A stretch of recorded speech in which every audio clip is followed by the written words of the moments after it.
Dear children, how are you all? Fine? Okay. Today we are going to learn the very important point, direct indirect speech. Now, what is direct speech?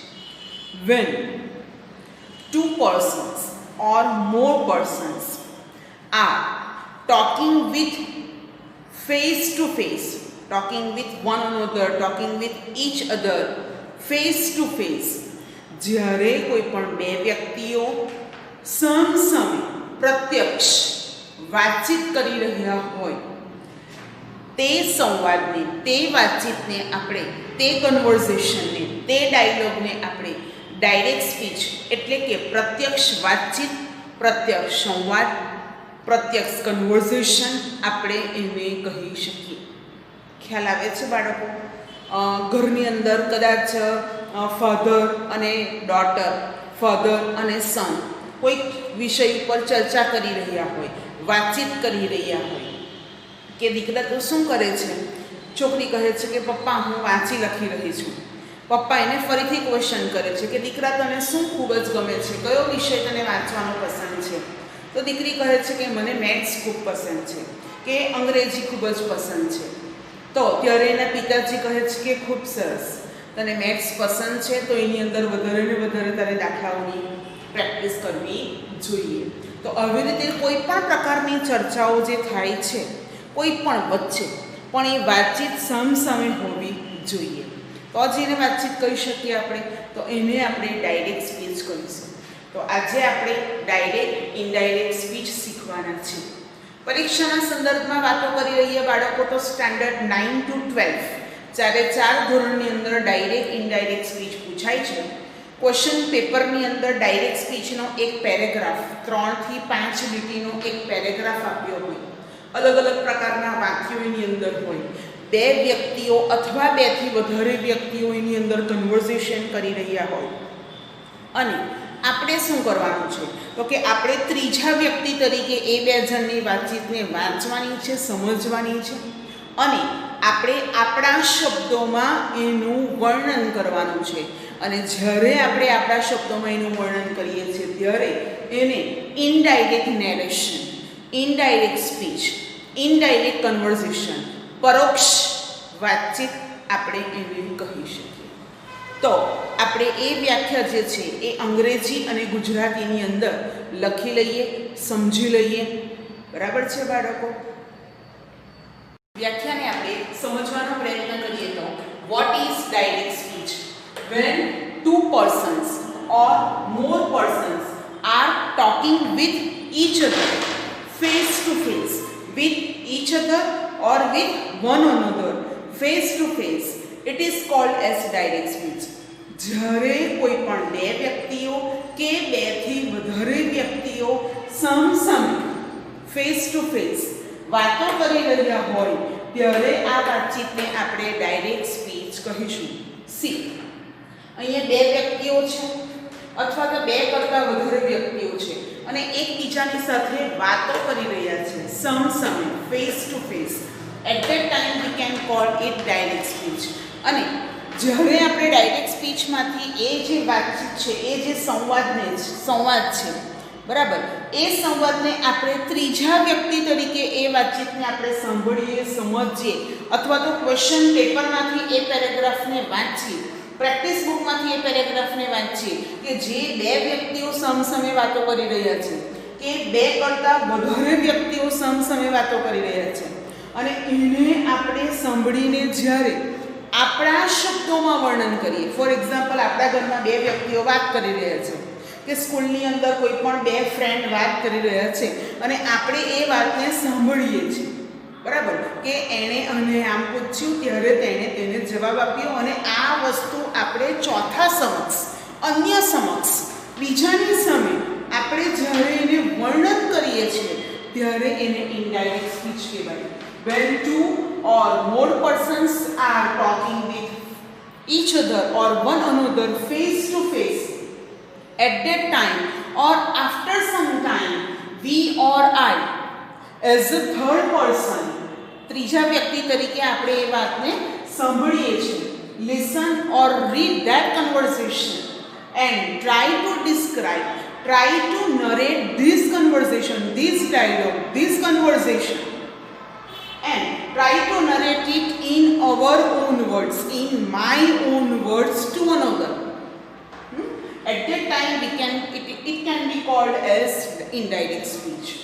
See, in Gujarati, જ્યારે બે થી વધુ વ્યક્તિઓ સમસામે વાતો કરી રહ્યા હોય અને આ જે વાતચીત બે જણની અથવા બે કરતાં વધારે જે વ્યક્તિઓ વાત કરે છે એ સંવાદને આપણે સાંભળી લઈએ અને સાંભળીને કોઈ અન્ય સમક્ષ, બીજા સમક્ષ, બરાબર, અન્ય સમક્ષ જે બે જણે વાતો કરી એ આપણે સાંભળી લીધી અને સાંભળીને આપણે બીજાને કહી અને જ્યારે આપણે વર્ણન કરીએ ત્યારે એ વાતચીતને આપણે ઇનડાયરેક્ટ નરેશન અથવા તો પરોક્ષ વાતચીત કે પરોક્ષ સંવાદ તરીકે ઓળખીએ છીએ. ફોર એક્ઝામ્પલ, રાહુલ અને રિયા વાત કરે છે. રાહુલે રિયાને કહ્યું, તું કેમ છે રિયા, સારી છે ને? ત્યારે રિયાએ રાહુલને જવાબ આપ્યો, હા, હું સારી છું. Yes, I am fine. Rahul says, Riya, how are you? Are you fine? Riya says, yes, I am fine. તો આ બે જણે વાતચીત કરી. હવે ત્રીજા વ્યક્તિ તરીકે મેં એ વાતચીતને કેતકીએ એ વાતચીતને સાંભળી લીધી. હવે તમે બાળકો બેઠા છો, હું તમને વાતનું વર્ણન કરું છું. કોની વાતનું? રાહુલ અને રિયા. હવે આ વર્ણન આ રીતે થઈ શકે. જે એ રાહુલ અને રિયાએ વાતો કરી એ ડાયરેક્ટ વાત હતી, ફેસ ટુ ફેસ વાત હતી, એટલે એને ડાયરેક્ટ સ્પીચ કહેવાય. હવે જ્યારે ત્રીજા વ્યક્તિ તરીકે કેતકીએ એ વાત સાંભળી લીધી છે અને એમના બાળકોને, તમને 9th સ્ટાન્ડર્ડના વિદ્યાર્થીઓને જ્યારે હું આ વાતચીત પ્રેઝન્ટ કરું છું ત્યારે હું કઈ રીતે પ્રેઝન્ટ કરીશ? તો કે રાહુલે રિયાને પ્રશ્ન પૂછ્યો હતો કે તે, હાઉ આર યુની જગ્યાએ હું શું કહીશ? તે કેમ છે? અને ફરીથી પ્રશ્ન પૂછ્યો હતો કે તે સારી છે ને? ત્યારે રિયાએ રાહુલને જવાબ આપ્યો હતો કે હા, તે સારી છે. તે એટલે શી, તે સારી છે. તો આ રીતે હું એનું વર્ણન કરીશ. આ રીતે એ બે જણની વાતચીતને હું જ્યારે તમારી સમક્ષ એનું વર્ણન કરું છું ત્યારે આ રીતે વર્ણન થશે. એટલે પ્રોનાઉનમાં ફેરફાર આવશે, આરબીસ, રિપોર્ટિંગ, વર્બમાં ફેરફાર આવશે, સ્પીકર અને લિસનર જે બોલે છે એ પ્રકારે આપણે એની માહિતી એનાલિસિસ ઓફ ધ સેન્ટેન્સીસમાં જોઈશું. તો તમારે ફક્ત વોટ ઇઝ ડાયરેક્ટ સ્પીચ અને વોટ ઇઝ ઇનડાયરેક્ટ સ્પીચ આની વ્યાખ્યા તમારે મોડે કરી નાખવાની છે. હું આવતા લેક્ચરમાં તમને પૂછીશ. આવતા લેક્ચરમાં જ્યારે હું તમને પૂછવાનો સમય આપું ત્યારે તમારે એને મનમાં મોટેથી બોલી જવાની રહેશે. એટલે આ જે તમારી પાસે બંને ડેફિનેશન છે ઇંગ્લિશ અને ગુજરાતીમાં, એને તમારે મોડે કરી નાખવાની છે. બે વ્યક્તિઓ સામસામે વાતો કરે છે, બે કરતાં વધારે વ્યક્તિઓ સામસામે વાતો કરે છે, ફેસ ટુ ફેસ વાતો થાય છે ત્યારે એને પ્રત્યક્ષ વાતચીત કહેવાય.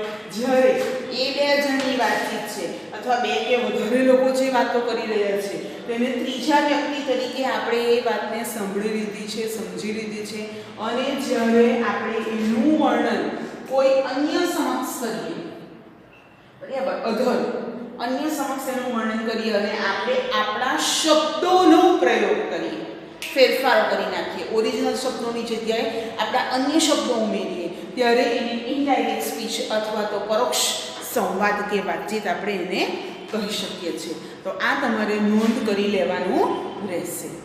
નાઉ dear children, next point is analysis of the sentence. આપણે ડાયરેક્ટ ઇનડાયરેક્ટ સ્પીચની અંદર વાક્યનું સ્કેન્સન કરવાનું છે.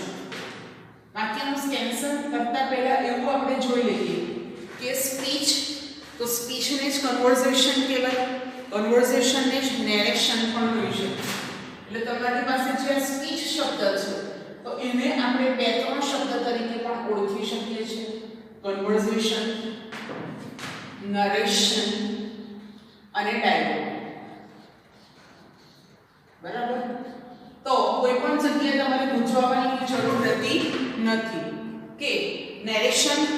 જુદું હશે, કન્વર્સેશન પણ કંઈ જુદું હશે અને ડાયલોગ પણ કંઈ જુદા હશે, એવું નથી. જ્યારે બે વ્યક્તિઓ સામસામે વાતો કરી રહી હોય ને તો આપણે જે સંવાદ કહીએ છીએ, સ્પીચ કહીએ છીએ, તો એને સ્પીચ, કન્વર્સેશન, નરેશન અને ડાયલોગ આ રીતે ઓળખાવી શકીએ છીએ. તો એના માટે પહેલા તો આપણે વાક્ય ઓળખવું પડે અને વાક્ય ઓળખવા માટે એનું એનાલિસિસ કરીએ.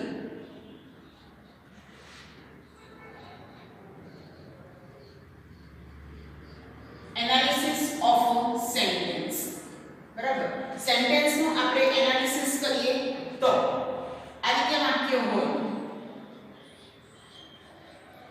દર્શન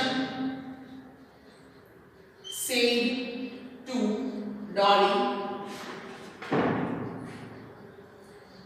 I want your notebook. મને તારી નોટબુક જોઈએ છે. આ વાક્ય કોણ બોલે છે? દર્શન બોલે છે અને ડોલીને કહે છે. તો આ જે વાક્ય છે એ ડાયરેક્ટ સ્પીચનું વાક્ય આપણે એને ગણાવી શકીએ. તો આ ડાયરેક્ટ સ્પીચનું જે વાક્ય છે એને આપણે કેવી રીતે એનાલિસિસ કરીએ? તો દર્શન એ આ વાક્યનો બોલનાર છે, એટલા માટે દર્શનને આપણે સ્પીકર તરીકે ઓળખાવીશું. તમારે આ નોટબુકમાં લખતા જવાનું છે. દર્શન એ વાક્યમાં બોલનાર હોવાથી આપણે એને સ્પીકર કહીશું. એસ સિમ્બોલ તરીકે આપણે એને ઓળખાવીશું. ત્યાર પછી said to, says to, say, says, will say, shall say, tell, told, ask, explain, wish, requested, suggested, advised, ordered, commanded, આવા ઘણા બધા રિપોર્ટિંગ વર્બ આવશે. આપણે એને આરવી તરીકે ઓળખાવીશું કારણ કે રિપોર્ટિંગ વર્બ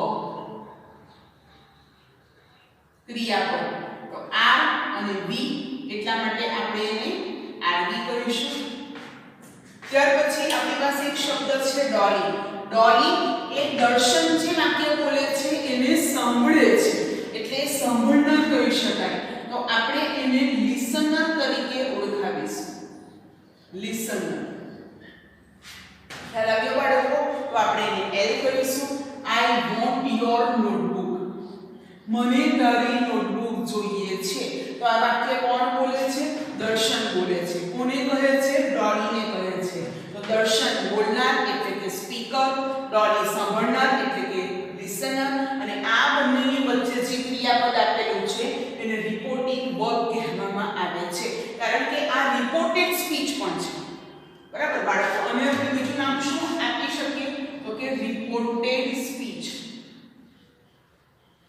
તો એ રિપોર્ટેડ સ્પીચ રિપોર્ટ કરવામાં આવે છે. બે જણ જે વાત કરે એ ત્રીજી વ્યક્તિ રિપોર્ટ કરે, અન્ય વ્યક્તિને માહિતી આપે, શેર કરે, તો એને રિપોર્ટ કરેલું કહેવાય. તો એને રિપોર્ટેડ સ્પીચ એટલે કે અહીં સેડ ટુ ને રિપોર્ટિંગ વર્બ તરીકે આપણે આઈડેન્ટિફાઈ કરીશું. અને જે આ ડબલ ઇન્વર્ટેડ કોમાની અંદર અવતરણ ચિહ્નની અંદર જે આખો વાક્ય આપેલું છે એ વાક્યને આપણે રિપોર્ટેડ સ્પીચ કહીશું.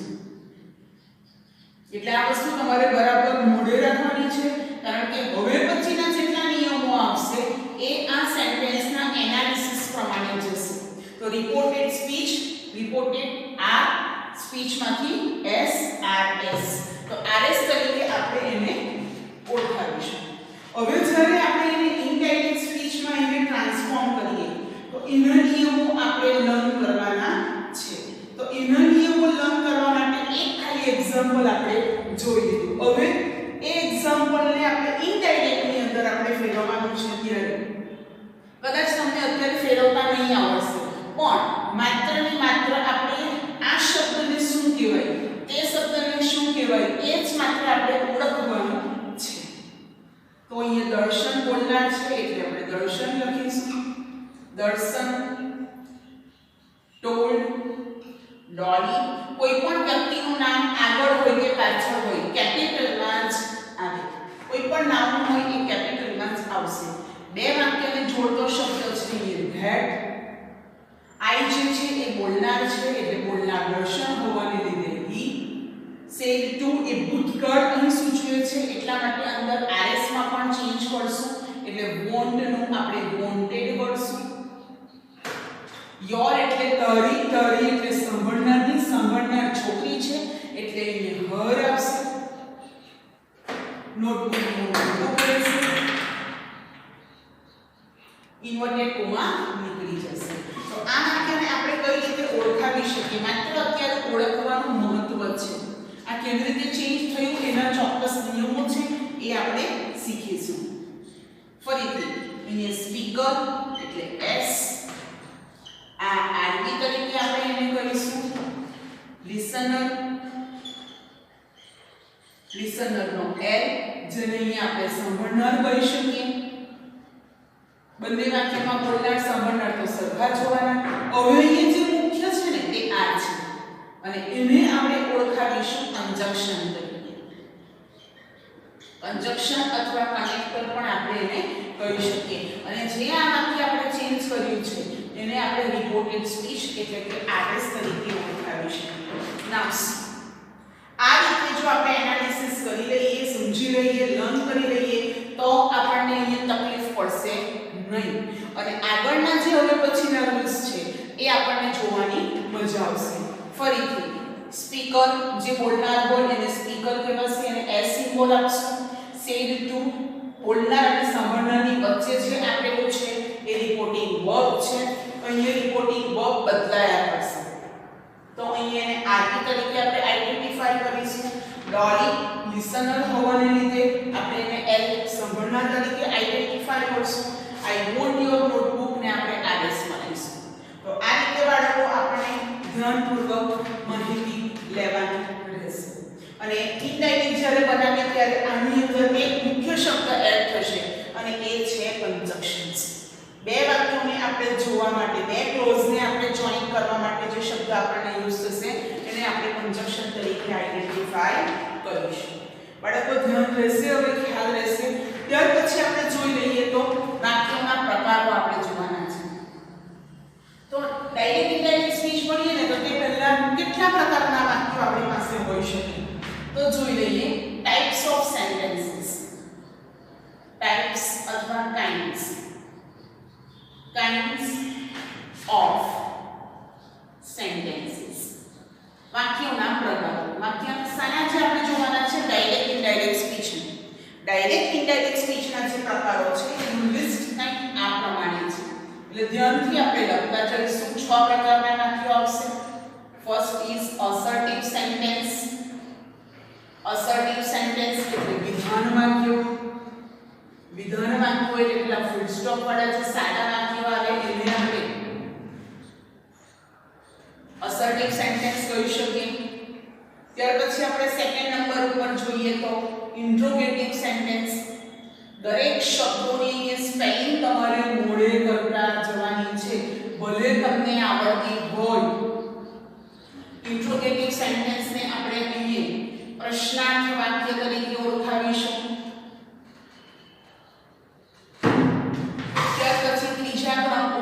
exclamatory sentence આવશે exclamatory sentence એટલે ઉદ્ગાર વાક્ય જ્યાં આપણને સરપ્રાઈઝ જોવા મળતી હોય આ અલગ અલગ જે પ્રકારના વાક્યો છે એના અલગ અલગ નિયમો હોવાને લીધે આપણે એક પછી એક નિયમો કરતા જઈશું આશ્ચર્ય સૂચક વાક્ય જેને exclamatory sentence કહીશું ત્યાર પછી નેક્સ્ટ ઇઝ ઓપ્ટેટિવ સેન્ટેન્સ એટલે બાળકો આપણે કોઈને મળીએ અને શુભેચ્છા આપીએ ગુડ મોર્નિંગ કહીએ ગુડ આફ્ટરનૂન કહીએ કોઈની બર્થડે હોય તો આપણે બર્થડે વિશ કરીએ તો એવા જે પ્રકારના વાક્યો છે એની અંદર આપણે એને શુભેચ્છા દર્શક વાક્ય તરીકે આપણે ઓળખાવીશું શુભેચ્છા દર્શક વાક્યો તમારે એટલા ધ્યાનથી સમજવાના છે કે એની અંદર દરેકના રૂલ્સ અલગ અલગ રહેશે અને એકવાર જો આવડી ગયું તો વર્ષો સુધી તમને આવડી જશે ત્યાર પછી આપણે જોઈએ તો આજ્ઞાર્થ વાક્યો આજ્ઞાર્થ વાક્યો એટલે જે વાક્ય હંમેશા મૂળ ક્રિયાપદથી શરૂ થતું હોય, જેને ઇંગ્લિશમાં ઇમ્પરેટિવ સેન્ટેન્સ કહેવાય. તો ઇમ્પરેટિવ સેન્ટેન્સ એટલે આજ્ઞાર્થ વાક્યો.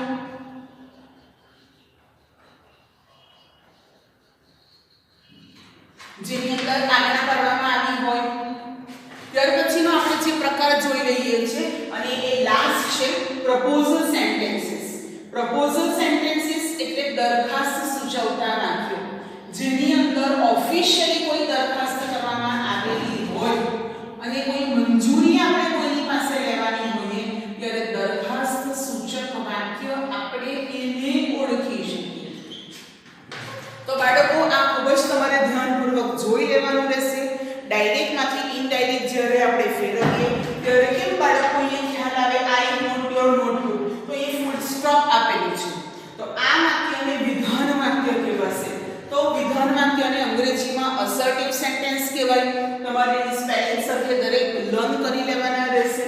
ત્યાર પછી બીજો પ્રકાર છે ઇન્ટ્રોગેટિવ સેન્ટેન્સ એટલે પ્રશ્નાર્થ વાક્યો. એક્સક્લેમેટરી સેન્ટેન્સ એટલે આશ્ચર્યસૂચક વાક્યો. ઓપ્ટેટિવ સેન્ટેન્સ એટલે શુભેચ્છા દર્શક વાક્યો. ઇમ્પરેટિવ સેન્ટેન્સ એટલે આજ્ઞાર્થ વાક્ય અને લાસ્ટ વન પ્રપોઝલ સેન્ટેન્સ એટલે દરખાસ્ત સૂચક વાક્ય. આના પ્રકારો પણ અલગ અલગ પ્રકારો હજી આના પડશે. અસર્ટિવ સેન્ટેન્સના 5 પ્રકારો જોઈશું. ઇન્ટ્રોગેટિવ સેન્ટેન્સના 2 પ્રકાર જોઈશું. એક્સક્લેમેટરી સેન્ટેન્સના 3 પ્રકારો જોઈશું. ઓપ્ટેટિવ સેન્ટેન્સનો 1 પ્રકાર જોઈશું. ઇમ્પરેટિવ સેન્ટેન્સનો 1 પ્રકાર જોઈશું અને પ્રપોઝલ સેન્ટેન્સના 2 પ્રકાર આપણે જોઈશું. તો આટલી માહિતી તમારે સમજી લેવાની છે, લર્ન કરી લેવાની છે. આવતા લેક્ચરની અંદર ડાયરેક્ટ ઇનડાયરેક્ટ સ્પીચ અને ત્યારબાદ જે અહીંયા વાક્યનું સ્કેન્સન કરેલું છે તે અને કાઇન્ડ્સ ઓફ સેન્ટેન્સીસ, આટલી વસ્તુઓ હું તમને પૂછીશ અને એ તમને આવડવી જોઈએ. ખ્યાલ આવ્યો બાળકો? સમજ પડી ગઈ છે? ઓકે. તો આ નોટબુકમાં આપણે લખી લઈશું અને ત્યાર પછી આપણે આ દરેક પ્રકારો શીખી ગયા પછી આપણે એના ચેન્જીસ જે કરવાના છે, રૂલ્સ જે જોવાના છે એ આપણે જોઈ લઈશું.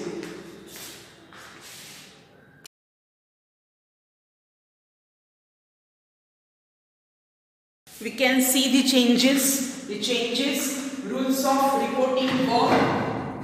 આપણે ચોક્કસ પ્રકારના ફેરફારો જોવાના છે.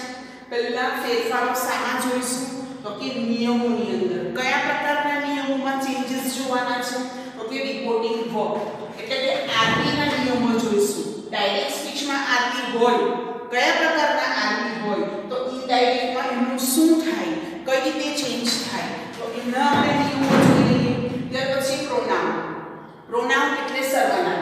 ફોર એક્ઝામ્પલ અહીંયા આઈ આપેલું છે તો આઈનું આપણે અહીંયા હી કર્યું. કેવી રીતે કર્યું, કેમ કર્યું, કઈ રીતે કર્યું, તો એ આપણે જોઈ લેવાનું.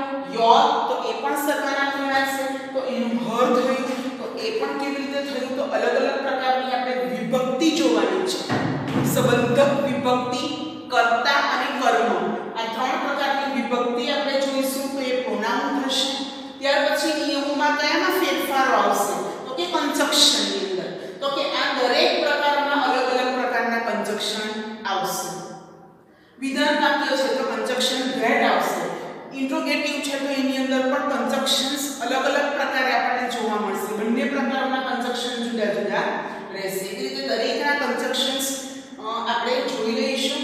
ત્યાર પછી કયા પ્રકારના નિયમોમાં આપણે ફેરફારો કરીશું? તો કે પંક્ચ્યુએશન માર્ક્સ, વિરામ ચિહ્નો. તો વિરામ ચિહ્નોમાં આપણે ફેરફારો જોઈશું. ત્યાર પછી ટેન્સીસ. તો કે ટેન્સીસ એટલે એની ક્રિયા.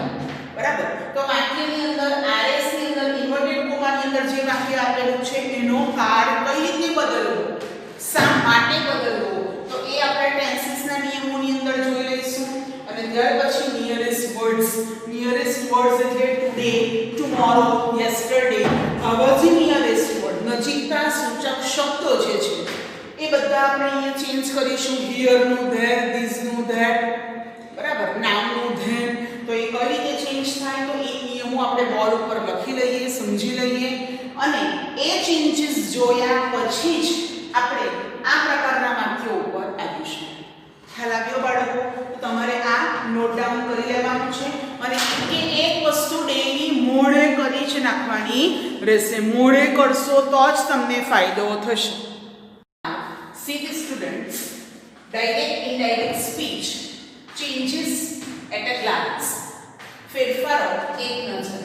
આપણે જ્યાં જોયા હતા કે રૂલ્સની અંદર આપણે રિપોર્ટિંગ વર્બ ચેન્જ કરવાના નિયમો, પ્રોનાઉનના નિયમો ચેન્જ કરવાના, સર્વનામના નિયમો, કંજક્શન્સ, બરાબર, કંજક્શનના નિયમોમાં ફેરફાર, પંક્ચ્યુએશન માર્ક્સ વિરામ ચિહ્નોમાં ફેરફાર, કાર્ડની અંદર ફેરફાર અને નિયરેસ્ટ વર્ડ્સ નજીકના સૂચક શબ્દોમાં ફેરફાર. તો ફેરફારો કેવી રીતે કરવાના છે સ્ટેપ બાય સ્ટેપ આપણે લર્ન કરી લઈએ. ચેન્જીસ એટ અ ગ્લાન્સ, ફેરફારોની એક ઝાંખી, એક ઝલક.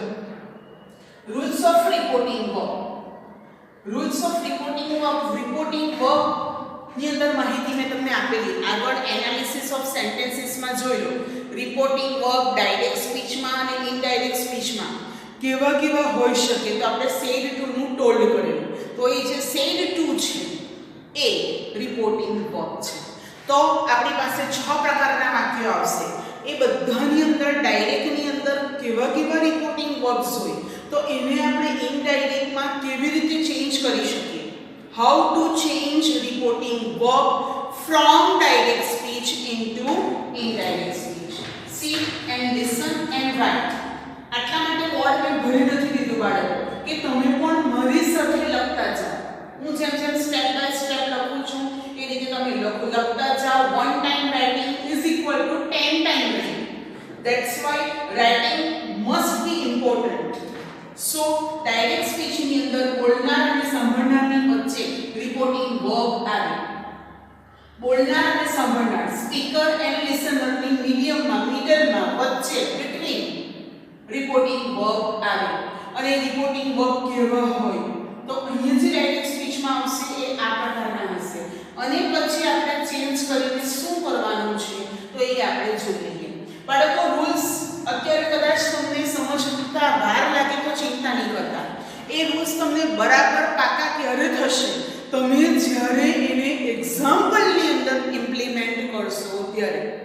આ આખો જ લેક્ચર તમારો રૂલ્સ માટેનો છે. એટલે એની અંદર ધ્યાનથી તમારે સમજી લેવાનું છે અને વાંચી લેવાનું છે. જો ડાયરેક્ટ સ્પીચની અંદર સી આપેલું છે અને જો સાંભળનાર કોઈ પણ નથી તો અહીં કોઈ પણ ફેરફારો થશે નહીં. તમને એમ થશે કે ઉપર લખ્યું ફેરફાર અને તો ફેરફાર તો કર્યો નથી. તો એટલા માટે જ નથી થયો. કેમ? કારણ કે કોઈ વાર તમને કન્ફ્યુઝન ન થાય કે માત્ર ફેરફારો વાળા શબ્દો હું લખું છું પણ ઘણા બધા એવા શબ્દો છે કે જે એઝ ઇટ ઇઝ રહેશે.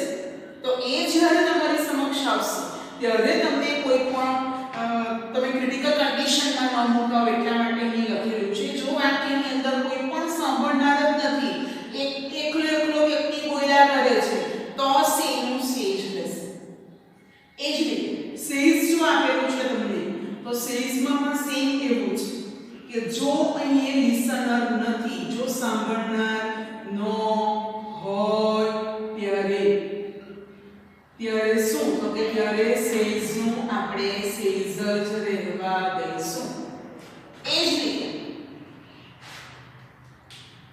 જ રીતે જો વાક્યની અંદર શેલ સે અથવા વિલ સે આપેલું છે અને ફરીથી જો સાંભળનાર આપેલો નથી તો આપણે શેલ સેનું શેલ સે જ રહેવા દેવાય. ત્યારે બ્રેકેટની અંદર ઉપર મુજબ જો લિસનર ન હોય ત્યારે આ બ્રેકેટમાં ઇન્વર્ટેડ કોમાનો અર્થ શું થશે કે શેલ સે વાક્યમાં આપેલું હોય ડાયરેક્ટ સ્પીચના વાક્યમાં.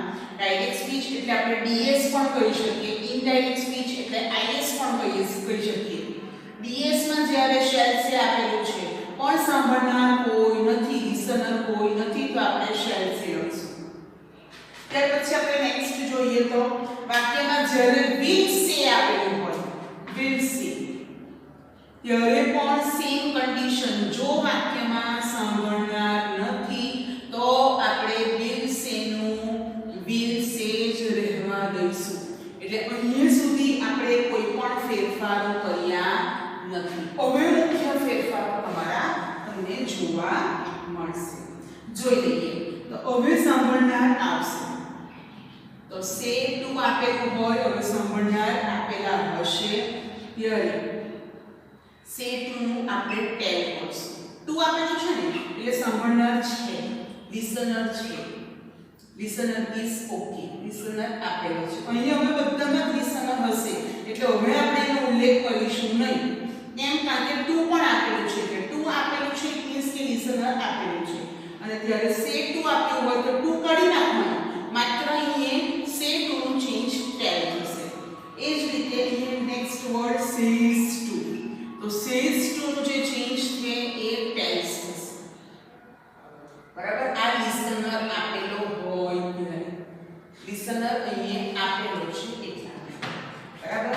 હવે ત્યાર પછી એક નિયમ ફરીથી પાછો બદલાઈ જાય છે અને એ નિયમ છે સે. ભૂતકાળનું અહીંયા આરડી આપેલું છે પણ લિસનર નથી. જો લિસનર નથી તો અહીંયા એનું ચેન્જ થશે નહીં. અહીંયા એનું ચેન્જ થશે નહીં એટલે આપણે એને બોક્સમાં અલગ જ રાખીશું. વાક્યમાં ડીએસ ની અંદર સેડ આપેલો છે અને સેડ આપેલો છે પણ લિસનર નથી, સાંભળનાર નથી તો એનું ચેન્જ થશે નહીં. એનું સેડ જ રહેશે. પણ જો નેક્સ્ટ નંબર ઉપર આપણે જોઈએ અને સાંભળનાર આપેલો છે અને સાંભળનાર આપેલો છે એટલે અહીંયા ડીએસ માં ટુ આપેલું છે, લિસનર છે. લિસનર છે, લિસનર હોય ત્યારે સેડ ટુ નું ટોલ્ડ કરીશું. બરાબર છે બાળકો. તો આ રીતે આપણે ફેરફારો કરતા રહીશું. ત્યાર પછી આપણે નેક્સ્ટ તો જ્યારે આપણે પ્રશ્ન પૂછીએ છીએ, પ્રશ્ન પૂછવા માટે કયો શબ્દ વપરાય તમને પણ ખબર જ છે કે પ્રશ્ન પૂછવા માટે આસ્ક અથવા ક્વેશ્ચન શબ્દ વપરાશે. Clear students? નાઉ પ્રશ્ન પૂછાઈ ગયો. હવે આપણે જવાબો પૂછવા છે, જવાબો આપવા છે. જવાબ આપવા માટે પ્રશ્ન પૂછાય એટલે જવાબ આપવો પડે અને જવાબ આપવા માટે આપણી પાસે કયો શબ્દ છે? રિપ્લાય. રિપ્લાય અથવા આન્સર. બરાબર બાળકો. આ રીતે તમારે જવાબ આપતી વખતે પૂછી શકાય. ત્યાર પછી અહીંયા આપ્યું હોય માહિતી. માહિતી પૂછવા માટે કોઈ જગ્યાએ આપણે જઈએ અને ઓફિશિયલી કંઈક માહિતી પૂછવી હોય તો ત્યાં આપણે ઇન્ક્વાયર્ડ લખી શકીએ. તો ઇન્ક્વાયર્ડ આવશે. બરાબર. અને એ જ માહિતી જો ફરી પાછી આપણે આપવી હોય તો માહિતી પૂછી તો આપણે એને ઇન્ક્વાયર્ડ કહીએ. તો માહિતી આપવા માટે આપણે એને ઇન્ફોર્મ કરીએ છીએ. તો અહીંયા ઇન્ફોર્મ શબ્દ આવશે. શરત શું છે બાળકો? કન્ડિશન શું છે? કન્ડિશન એ જ છે કે કોઈ પણ અહીંયા જે ક્રિયાપદ આવે છે સાંભળનાર આપેલા છે, બધામાં સાંભળનાર છે તો ત્યારે અહીંયા ક્રિયાપદનું ભૂતકાળનું રૂપ જ આવશે.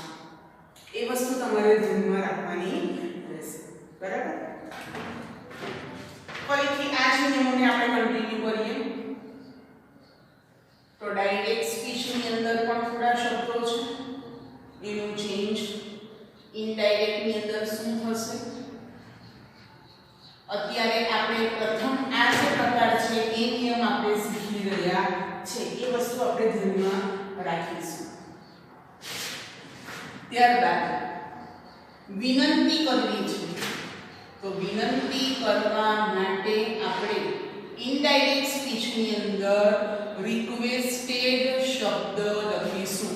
રિક્વેસ્ટેડ શબ્દ કોની પાસે લખીશું? બોલનાર અને સાંભળનારની વચ્ચે લખીશું.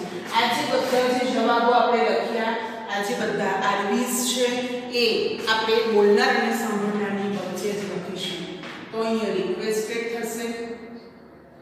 સલાહ આપવા માટે માણસોને સલાહ આપવાની ખૂબ જ સારી ટેવ હોય.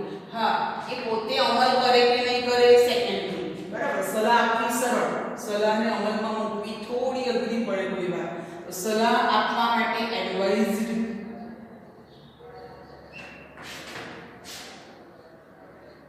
સૂચનો કરવા માટે આપણે કોઈને સૂચનો કરવા હોય ત્યારે અંદર કોઈ સૂચનો આપેલા હોય તો સજેસ્ટેડ તમે એને કહી શકો. સૂચનાઓ આપવી હોય, સૂચનો અને સૂચનાઓ થોડા જુદા હોય. સૂચનાઓ આપવા ઇન્સ્ટ્રક્ટેડ,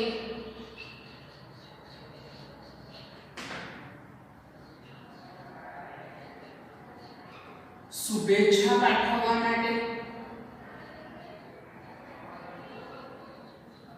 શુભેચ્છા પાઠવવા માટે આપણે કયો શબ્દ કહેવાનો છે? વિશ અથવા ગ્રીટિંગ. બોલનાર અને સાંભળનારના નામની વચ્ચે આપણે લખતા રહેવાનું છે. આજ્ઞા કરવી હોય, આપણે આજ્ઞા કરવા માટે આપણે કયો શબ્દ યુઝ કરીશું? વિચારો. ઓર્ડર. ત્યાર પછી ફરજિયાત કરવાનું છે એવો હુકમ જ્યારે તમને દર્શાવવામાં આવે તો હુકમ આપવા માટે શું છે? કમ્પલસરી તમારે કરવાનું જ છે. કોઈ કેપ્ટન કોઈ સોલ્જરને કહેતો હોય, કમાન્ડ આપતો હોય તો એના માટે કમાન્ડેડ શબ્દ આપેલો છે. ત્યાર પછી ઉદ્ગાર કરવા માટે, આશ્ચર્ય સૂચવવા માટે, ઉદ્ગાર અથવા આશ્ચર્યની લાગણી તમારે પ્રગટ કરવી હોય તો એના માટેનું આરઈ તમારી પાસે છે એક્સપ્લેન.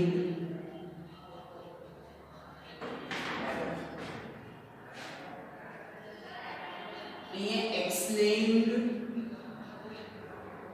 વિથ અને પછી ફીલિંગ્સ પણ તમે અલગ અલગ લખી શકો. ગુસ્સામાં હોય તો એક્સપ્લેન વિથ એંગર, સરપ્રાઈઝ હોય તો explain with surprise, explain with wonder, explain with happiness. તો આવા શબ્દો તમે ફીલિંગ્સની અંદર પણ લખી શકો છો. ત્યાર પછી દરખાસ્ત સૂચવવા માટે તમારે કંઈ ઓફિશિયલી કંઈક મંજૂરી મેળવવી હોય, બરાબર, દરખાસ્ત કરવી હોય તો દરખાસ્ત સૂચવવા માટેનો પ્રપોઝડ શબ્દ છે. બરાબર છે. વાક્યમાં જ્યારે પ્લીઝ આપેલું હોય ત્યારે તમારે એની અંદર રિક્વેસ્ટેડ લખવાનું છે. આ ખાલી નમૂનાઓ છે, સેમ્પલ્સ છે. પછી તમે જ્યારે જેવી ફિલિંગ્સ આવે ત્યારે એ ક્રિયાપદ બનાવીને એ ક્રિયાપદનું ભૂતકાળ રૂપ તમારે બનાવી દેવાનું રહેશે. ત્યાર પછી જોઈએ તો સંમતિ દર્શાવવા માટે. સંમતિ તમારે જો કોઈ કાર્યની દર્શાવવી હોય કે હા હું સંમત છું તો ત્યાં અગ્રીડ શબ્દ આવશે. અસંમતિ દર્શાવવી હોય તો ડિસઅગ્રીડ, તો એ તમારે લખતા જવાનું રહેશે. ત્યાર પછી વાક્યની અંદર ડીએસ માં, વાક્ય એટલે ડીએસ, ડાયરેક્ટ સ્પીચ. ડાયરેક્ટ સ્પીચમાં જો યસ આપેલું છે, ઓકે આપેલું છે, શ્યોર આપેલું છે, આમાંથી કોઈ પણ શબ્દ આપેલા હોય ત્યારે તમારે શું લખવાનું તો કે ટોલ્ડ અથવા રિપ્લાય. ટોલ્ડ અથવા રિપ્લાય પોઝિટિવલી. told અથવા reply positively અથવા told or reply in positive. એટલે આ બે શબ્દમાંથી એક શબ્દ તમારે લેવાનો. told or reply positively અથવા told or reply in positive. તો આ રીતે તમારે અંદર લખવાનું છે. સેમ રીતે yes ની આપણે વાત કરી તો ds ની અંદર જ્યારે નો આપ્યું હોય, ds માં જ્યારે નો, નોટ અને નેવર જ્યારે આપવામાં આવે ત્યારે આપણે શું લખવાનું છે? told or replied negatively અથવા in negative. તો આ રીતે તમારે અહીં વર્બની અંદર ચેન્જ કરવાનું છે જે બોલનાર અને સાંભળનારની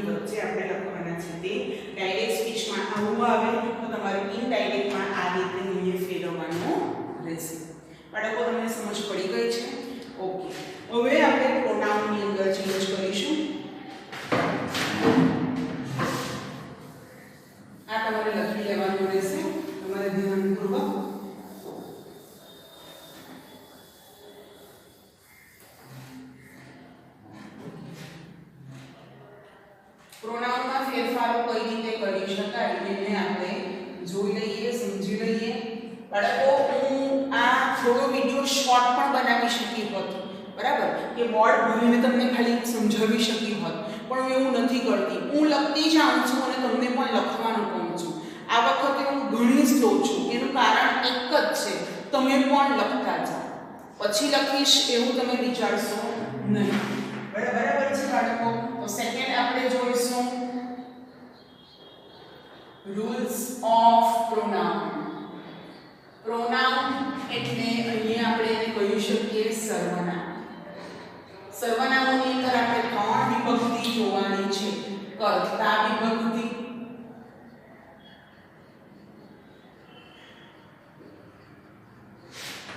કર્મ વિભક્તિ અને સંબંધક વિભક્તિ. સંબંધક વિભક્તિ અહીંયા બે પ્રકારની આપણી પાસે હશે.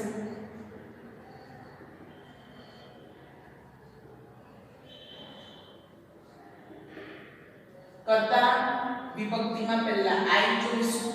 અહીં યુ એકવચન બહુવચન બંને જોવાઈ જશે.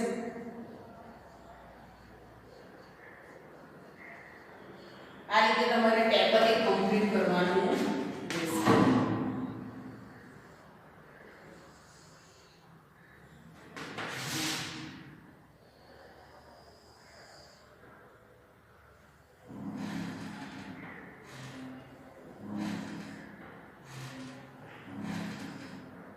તમારે સ્કેલનો ઉપયોગ કરવાનો છે અને સ્કેલનો ઉપયોગ કરીને તમારે આ ટેબલ ડ્રો કરવાનું રહેશે. ટેબલ ડ્રો કરવાથી ફાયદો શું થાય બાળકો? શબ્દો તમારા આમ તેમ ભાગી ન જાય એની તમારે કાળજી રાખવાની છે.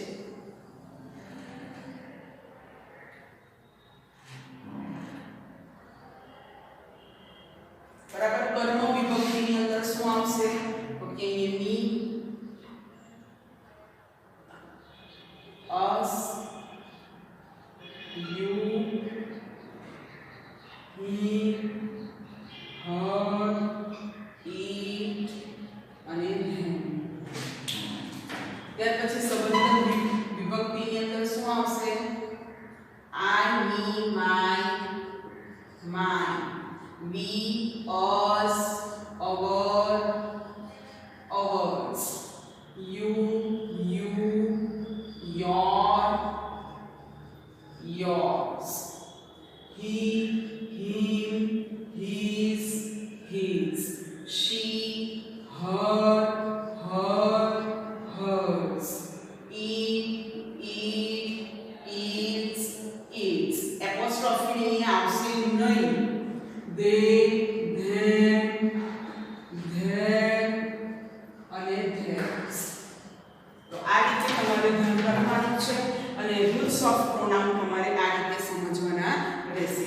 હવે એના રૂલ્સ 3 છે. Rule number 1. રૂલ નંબર 1 એનું શું છે?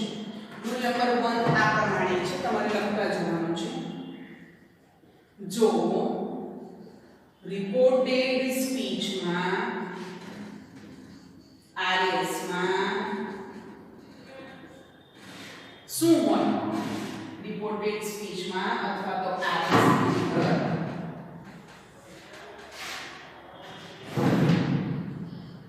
I, me, my, mine, we, us, our, ours,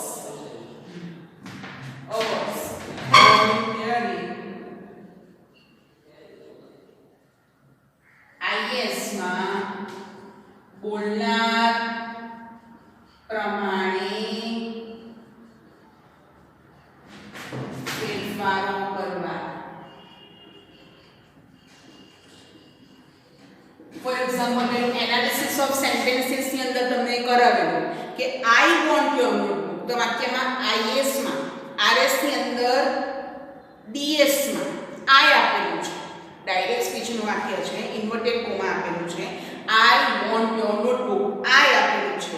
તો અહીંયા આટલા શબ્દોમાંથી કોઈ પણ શબ્દ આવે તો બોલનાર શોધી કાઢવાનું. બોલનાર કોણ હતો? તો કે દર્શન. દર્શન કોણ? તો કે છોકરો. તો છોકરા પ્રમાણે તમારે સીધી લાઈનમાં જવાનું. તો છોકરાની લાઈનની અંદર શું છે? હી છે. બરાબર છે. જો અહીંયા છોકરાને ની આપેલું હોય તો એ લાઈનમાં જવાનું અને આ લાઈનમાં તમારે જોડવા. I want your notebook. I. તો આઈ ના ખાનામાં છોકરા માટે શું વપરાય? તો કે હી વપરાય. તો આપણે એનું હી ચેન્જ કર્યું. બરાબર. તો એ રીતે બોલનાર પ્રમાણે ફેરફારો કરવાના છે. ત્યાર પછી રૂલ નંબર 2 જોઈ લઈએ આપણે.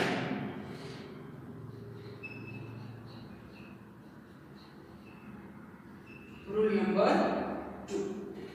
રૂલ નંબર 2 પણ ખૂબ જ મહત્વનું છે. બાળકો એક જ વાર શીખવાનું છે. જો રિપોર્ટેડ સ્પીચની અંદર એટલે કે ઇન્વર્ટેડ કોમા વાળા જે વાક્ય છે એની અંદર એટલે કે RS માં યુ, યોર અને યોર્સ એકવચન હોય કે બહુવચન હોય બંને ધ્યાનમાં રાખવાના. એકવચન કે બહુવચન આપેલા હોય ત્યારે તમારે સાંભળનાર કોણ છે એ આપણે શોધી કાઢવાનું છે અને સાંભળનાર પ્રમાણે ફેરફારો કરવાના રહેશે.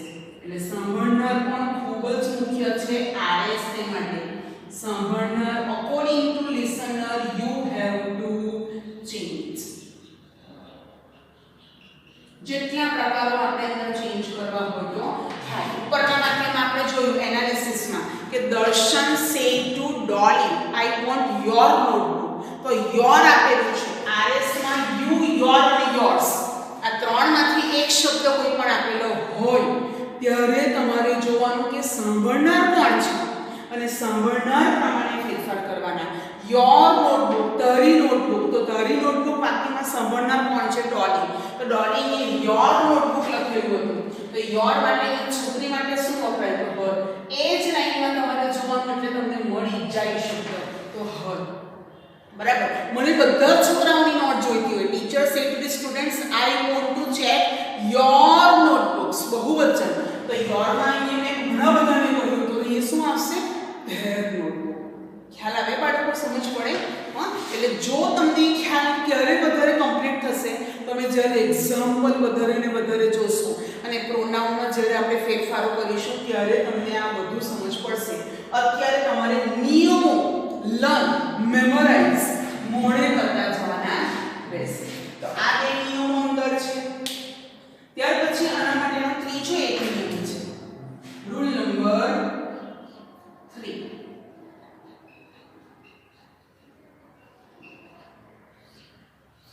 રૂલ નંબર 3 ની અંદર શું આવે? તો કે જો રિપોર્ટેડ સ્પીચ એટલે કે ઇન્વર્ટેડ કોમાની અંદર જે આપણું વાક્ય આપેલું છે એ વાક્યની અંદર જો જે બાકી રહેલા શબ્દ છે બધા આપેલા છે હી, શી, ઇટ, ધે આ બધા છે તો શું કરવાનું? તે હી, him, his, she, her, hers, it, its, they, them, their, theirs. આમાંથી કોઈ પણ આટલા બધા શબ્દ તો નહીં છપાય. વાક્ય કેવી રીતે બને? આમાંથી જેટલા આપેલા હોય તેટલા આપેલા હોય ત્યારે નો ચેન્જ ફેરફારો કરવા નહીં. જ્યારે બે વ્યક્તિઓ ત્રીજા વ્યક્તિની વાત કરતા હોય હી is smart. Darshan says to Dolly he is smart. તો હી જે છે આપેલું RS માં એ હીનું ચેન્જ થશે નહીં. સો રૂલ નંબર 3 જો રિપોર્ટેડ સ્પીચ એટલે કે RS માં હી, his, she, her, hers, it, its, they, them, their, theirs જ્યારે આપેલા હોય છે ત્યારે કોઈ પણ પ્રકારના ફેરફારો આપણે RS ની અંદર પ્રોનાઉનમાં કરવાના નથી. બરાબર. પ્રોનાઉન આટલા છે અને ધ્યાનથી તમારે બધા ટેબલ પ્રમાણે એ જ લાઈન ટુ લાઈન મોડે કરી જવાના છે, મેમોરાઇઝ કરવાના છે. તમારા માટે જ ફાયદો છે. બરાબર. એટલે આ તમારે અહીં આજે બે પ્રકારના નિયમો આપણે શીખ્યા. પહેલો છે રિપોર્ટેડ વર્બના નિયમો જે અહીંયા આપ્યા છે. બે સાઇડ્સ અને પ્રોનાઉનના નિયમો. આ બે પ્રકારના નિયમો આજે આપણા અહીંયા કમ્પ્લીટ થાય છે. ત્યાર પછીના આપણા જે ત્રીજા પ્રકારના અને ચોથા પ્રકારના નિયમો છે એ હવે પછી આપણે કરીશું. પ્રોનાઉન એટલે સર્વનામ, રિપોર્ટેડ વર્બ એટલે આપણે આરવી તરીકે ઓળખાવીશું, જે બોલનાર અને સાંભળનારની વચ્ચે આવશે. ખ્યાલ આવ્યો બાળકો? Okay, fine. Have a nice day and have a great learning.